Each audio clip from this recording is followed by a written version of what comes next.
जय हिंद दोस्तों, स्वागत है आप सभी का आपके अपने YouTube चैनल जैकपुर पे। यदि आप क्लास 12 के स्टूडेंट हैं और झारखंड बोर्ड में आप अगले साल परीक्षा देने वाले हैं फाइनल एग्ज़ाम, या फिर आप अर्धवार्षिक परीक्षा भी देंगे आप इसी साल, तो उसके लिए आप लोगों का ये चैप्टर 1 आज वन शॉर्ट वीडियो में कंप्लीट किया जाएगा। जैसे कि आप लोगों को पता है कि आप लोगों के लिए फ्री एक योगदान बैच को शुरू किया गया है, जिसका मकसद है आप लोगों का फ्री में पूरा का पूरा पढ़ाई करवाना इस साल क्लास 12 के सभी छात्र छात्राओं को। तो इस वीडियो को ज़्यादा से ज़्यादा लाइक करना है, सभी दोस्तों को शेयर करना है, क्योंकि आप लोग जितना ज़्यादा इस बैच को प्रमोट करोगे उतना ज़्यादा जो है हमें कामयाबी मिलेगी और हम ज़्यादा से ज़्यादा वीडियोस बना पाएंगे। ठीक है, तो दोस्तों यहाँ पर आप देख पा रहे हैं हमारा जो चैप्टर है वो होगा हमारा मानव भूगोल, और इसका जो हेडिंग है वो है हमारा मानव भूगोल और प्रकृति एवं विषय क्षेत्र। ठीक है, इसके सभी प्रश्न उत्तर को हम लोग आज कंप्लीट करने वाले हैं। तो हम लोग डायरेक्ट अभ्यास प्रश्न की ओर आएंगे, और सबसे पहले आप देखेंगे अभ्यास प्रश्न में के कुछ प्रश्न आपको ऑब्जेक्टिव दिए गए हैं। आप लोग के पास भी अगर बुक है तो प्लीज़ आप लोग उसको कंप्लीट कर लीजिएगा। और हाँ, इस वीडियोस में आप लोग अपना नाम और अपने ज़िला का नाम ज़रूर टाइप कीजिएगा, ताकि हम आपको नेक्स्ट वीडियोज़ में आपका नाम ले पाएँ और आपके द्वारा ही इस वीडियोज़ का प्रमोशन हो पाए। ठीक है, तो चलिए स्टार्ट करते हैं। अब देखिए यहाँ पर जो है सबसे पहला सवाल में आपसे पूछा गया कि नीचे दिए गए 4 विकल्पों में से सही उत्तर का चयन करना है। समकालीन, समाकलनात्मक अनुशासन, है ना। कह रहा है कि निम्नलिखित कथनों में से कौन एक भूगोल का वर्णन नहीं करता है। कौन नहीं करता है उसको आपको चुनना होगा। मानव और पर्यावरण के बीच अंतर संबंधों का अध्ययन दैवता पर आश्रित या प्रौद्योगिकी के विकास के फलस्वरूप आधुनिक समय प्रशासनिक प्रासंगिक नहीं है। तो इसमें से कौन जो हो जाएगा आपका राइट आंसर आपको चुनना है। तो इसका जो सही जवाब हो जाएगा वो हो जाएगा ऑप्शन नंबर घ। ठीक है, आइए दूसरा सवाल देखिए। हमारा दूसरा सवाल है, हम लोग सब्जेक्टिव सवालों को भी करेंगे, पूरा का पूरा चैप्टर हम लोग कंप्लीट करेंगे। आप देख पा रहे हैं कि यहाँ पर आपको सब्जेक्टिव प्रश्न भी आपको दिख रहा होगा, है ना। क्वेश्चन नंबर 2 में 3 प्रश्न है, क्वेश्चन नंबर 3 में भी 2 प्रश्न है। इनको भी हम लोग आंसर देखेंगे आज के इस वीडियो में, इसलिए वीडियो को पूरा वॉच कीजिएगा, बीच में छोड़कर बिल्कुल भी ना जाएँ। अब देखिए यहाँ पर दूसरा सवाल में आपसे बोला है निम्नलिखित में से कौन सा एक भौगोलिक सूचना का स्रोत नहीं है। तो कौन यहाँ पे नहीं होगा, तो चंद्रमा से चट्टानी पदार्थों के नमूने, ये नहीं होगा। ठीक है, ऑप्शन नंबर ग। क्वेश्चन नंबर 3 में देखिए कह रहा है आपसे कि निम्नलिखित में से कौन सा एक लोगों और पर्यावरण के बीच अन्योन्य क्रिया का सर्वाधिक महत्वपूर्ण कारक है। ठीक है, प्रौद्योगिकी, मानवीय भाईचारा, मानव बुद्धिमत्ता, लोगों में अनुभव। तो प्रौद्योगिकी हो जाएगा ऑप्शन नंबर ख। क्वेश्चन नंबर 4, निम्नलिखित में से कौन सा एक मानव भूगोल का उपगमन नहीं है। तो कौन नहीं है आपको बताना है। क्षेत्रीय विभिन्नता है, मात्रात्मक क्रांति है, स्थानिक संगठन है, तो अन्वेषण और वर्णन। इसका जो राइट आंसर क्या हो जाएगा वो आपको बतानी है। तो इसका जो राइट आंसर हो जाएगा वो हो जाएगा ऑप्शन नंबर ख, मात्रात्मक क्रांति हो जाएगा। ठीक है, इसके बाद आइए हम लोग आते हैं क्वेश्चन आंसर पे। क्वेश्चन नंबर 2 में देखिए पहला क्वेश्चन आपसे पूछा गया है, मानव भूगोल को परिभाषित करना है। बहुत ही अच्छा सवाल है, फेमस सवाल है, आपके बुक का सवाल है, कोई भी सवाल हम इधर उधर का आपको नहीं करा रहे हैं। चलिए इसके आंसर में आप लोगों को लिखना है कि अनेक विद्वानों के द्वारा मानव भूगोल को परिभाषित किया गया है। वास्तव में भौतिक वातावरण तथा मानवीय क्रियाओं के अंतर संबंधों तथा विभिन्नताओं का अध्ययन करना ही मानव भूगोल है। रेटजेल के अनुसार मानव भूगोल मानव समाजों और धरातल के मध्य संबंधों को संश्लेषित अध्ययन है। एलेन चर्चिल सैंपल के अनुसार मानव भूगोल अस्थिर अस्थिर पृथ्वी और क्रियाशील मानव के मध्य परिवर्तनशील संबंधों का अध्ययन है। ठीक है, तो ये इसके परिभाषा है मानव भूगोल का, आप लोग इसको अच्छे से याद कर लेना, इंपॉर्टेंट सवाल है। ठीक है, दूसरा जो सवाल है हमारा उसमें पूछा गया आपसे कि मानव भूगोल के कुछ उप क्षेत्रों के नाम बताइए। मानव भूगोल के कुछ उप क्षेत्र के नाम आपको बताना ही है, क्या होगा। बहुत ही अच्छा सवाल है, फेमस सवाल है कि मानव भूगोल के कुछ उप क्षेत्र के नाम, जिसमें आपका हो जाएगा कृषि भूगोल, है ना, सामाजिक भूगोल, जनसंख्या भूगोल, आर्थिक भूगोल, संसाधन भूगोल, सांस्कृतिक भूगोल, नगरीय भूगोल, राजनीतिक भूगोल और आवास भूगोल। ये सभी सवाल इंपॉर्टेंट है, याद रखते चलिएगा आप लोग। इसके बाद जो हमारा नेक्स्ट सवाल है कि मानव भूगोल किस प्रकार के अन्य सामाजिक विज्ञानों से संबंधित है।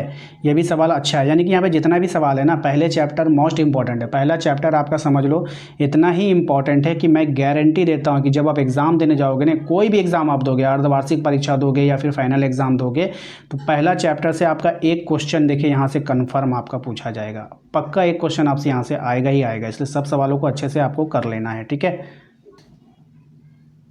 तो क्वेश्चन आपसे बोला गया था कि मानव भूगोल किस प्रकार अन्य सामाजिक विज्ञानों से संबंधित है। तो मानव भूगोल प्रकृति अत्यधिक अंतर विषयक है। मानव भूगोल की जो प्रकृति होती है वो अत्यधिक अंतर विषयक है, क्योंकि इसमें मानव और प्राकृतिक पर्यावरण के बीच अंतर संबंधों का अध्ययन किया जाता है। अर्थात धरातल के विभिन्न भागों में प्राकृतिक वातावरण के संदर्भ में मानवीय क्रियाकलापों के अध्ययन को प्रधानता दी जाती है। यानी कि मानव के जो क्रियाकलाप है उसको जो है वैल्यू ज़्यादा दिया जाता है। हम जानते हैं कि मानवीय समाज का एक महत्वपूर्ण इकाई है। यानी कि मानव जो हम इंसान है वो इंसानी समाज का एक महत्वपूर्ण हिस्सा है। ठीक है, अतः मानव भूगोल का उन सभी सामाजिक विज्ञानों से संबंध हो जाता है जो अपने अध्ययनों में मानवीय क्रियाकलापों के अध्ययनों को प्रमुखता से सम्मिलित करते हैं, जैसे सामाजिक विज्ञान, मनोविज्ञान, जननांगी विज्ञान, अर्थशास्त्र आदि। ठीक है, तो ये इसका आंसर हो गया, इसको आप लोग नोट कर लें। चलिए अब इसके अगले सवाल पे आते हैं। अगला सवाल है हमारा, निम्नलिखित प्रश्नों के लगभग 150 शब्दों में आपको देना था।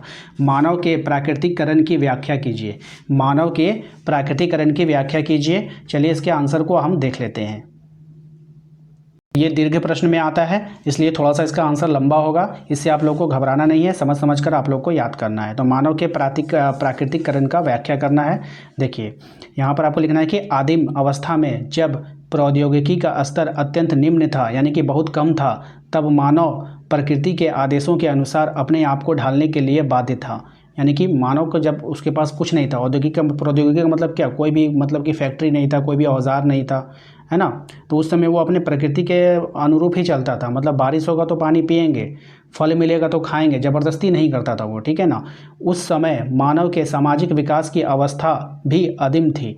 मानव की इस प्रकार के अन्योन्य क्रिया को पर्यावरण निश्चयवाद कहा जाता है, यानी कि पर्यावरण के निश्चय के अनुरूप चलना। इस अवस्था में मानव प्रकृति की सुनता था, यानी कि इंसान प्रकृति का ही सुनता था। उसकी प्रचंडता से भयभीत होता था, यानी कि उससे वो डर भी रखता था कि भूकंप आ जाना, बारिश हो जाना, आग लग जाना, ये सब नेचुरल था, इससे लोग डरते थे और उसकी पूजा करते थे। किसकी पूजा करते थे? प्रकृति की पूजा करते थे। विश्व में आज भी ऐसे समाज हैं जो प्राकृतिक पर्यावरण के साथ पूर्णतः सामंजस्य बनाए हुए हैं और प्रकृति एक शक्तिशाली बल एवं पूज्य सत्कार योग्य बनी हुई है। अपने सतत पोषण हेतु मनुष्य प्राकृतिक संसाधनों पर प्रत्यक्ष रूप से निर्भर करता है। ऐसे समाजों में भौतिक पर्यावरण माता प्रकृति का रूप धारण किए हुए हैं, किंतु समय के साथ लोग अपने पर्यावरण और प्राकृतिक बलों को समझने लगते हैं। अपने अर्जित ज्ञान के बल पर तकनीकी कौशल विकसित करने में समर्थ होते जाते हैं। इस तरह सामाजिक और सांस्कृतिक विकास के साथ लोग और अधिक सक्षम प्रौद्योगिकी का विकास करते हैं, यानी कि वे फैक्ट्रियां गाड़ते हैं या फिर और भी डेवलपमेंट की ओर बढ़ते हैं। वे अभाव की अवस्था में स्वतंत्रता की ओर अग्रसर होते हैं। वास्तव में पर्यावरण से प्राप्त संसाधन ही संभावनाओं को जन्म देते हैं। मानवीय क्रियाएं सांस्कृतिक भूदृश्य की रचना करती है, जिनकी छाप प्राकृतिक वातावरण पर सर्वत्र दिखाई पड़ती है। इस तरह प्रकृति का मानवीकरण होने लगता है। ठीक है, तो ये इसका आंसर हो गया।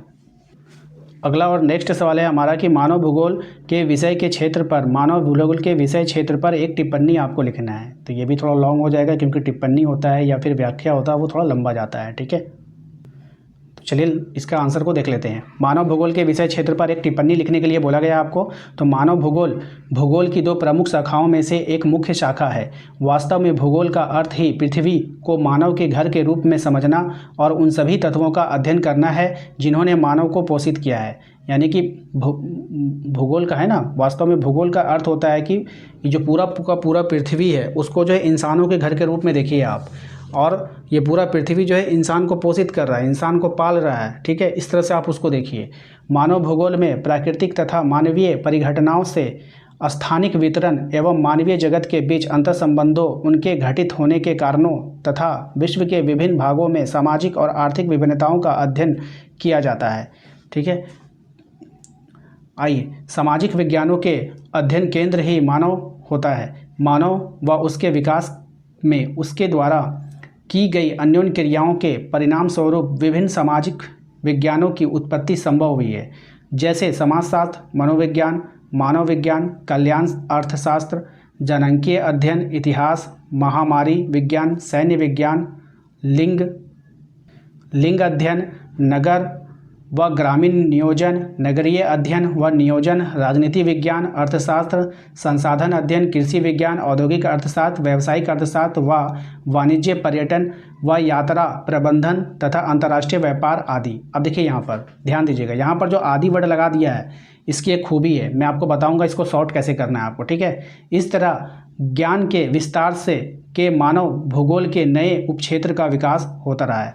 अब देखिए आप लोग का यहाँ पर देखोगे, अगर यहाँ से मैंने आप लोग को बताया कि यहाँ से ये स्टार्ट हुआ, ठीक है, यहाँ से अगर आपको जैसे का जो एग्जांपल दिया है ना, यहाँ से आप जो जो चीज़ आसानी से याद कर सकते हो, जो जो चीज़ आपको याद रहेगा सिर्फ उसको आप ले लो। जैसे समाजशास्त्र, मनोविज्ञान, मानव विज्ञान, इसको ले लीजिए, ठीक है। उसके बाद आप इतिहास ले सकते हैं, महामारी विज्ञान, ये आसान है, याद रखने लायक है। तो जो जो आपको याद हो जाएगा, जो जो आपके ज़ुबान पे चढ़ जाएगा वही वही आप ले लो, ठीक है, बाकी सबको छोड़ते जाओ, ठीक है। आप ग्रामीण नियोजन ले सकते हैं, राजनीति विज्ञान ले लीजिए, अर्थशास्त्र ले लीजिए, कृषि विज्ञान ले लीजिए, औद्योगिक अर्थशास्त्र को ले लीजिए, ठीक है। तो जो जो आसान है उसको आप ले लो, बाद में लास्ट में आपको आदि लगा दो। आदि का मतलब ये होता है कि इसके अलावा और भी। बात समझ में आया कि नहीं? तो आप इसको इससे घबराना नहीं है, इसको सॉर्ट कर लीजिएगा आप, ठीक है। सारा का सारा नोट करने की आवश्यकता बिल्कुल भी नहीं है। उसके बाद आप यहाँ पे एंड कर दीजिएगा, आपका आंसर हो जाएगा।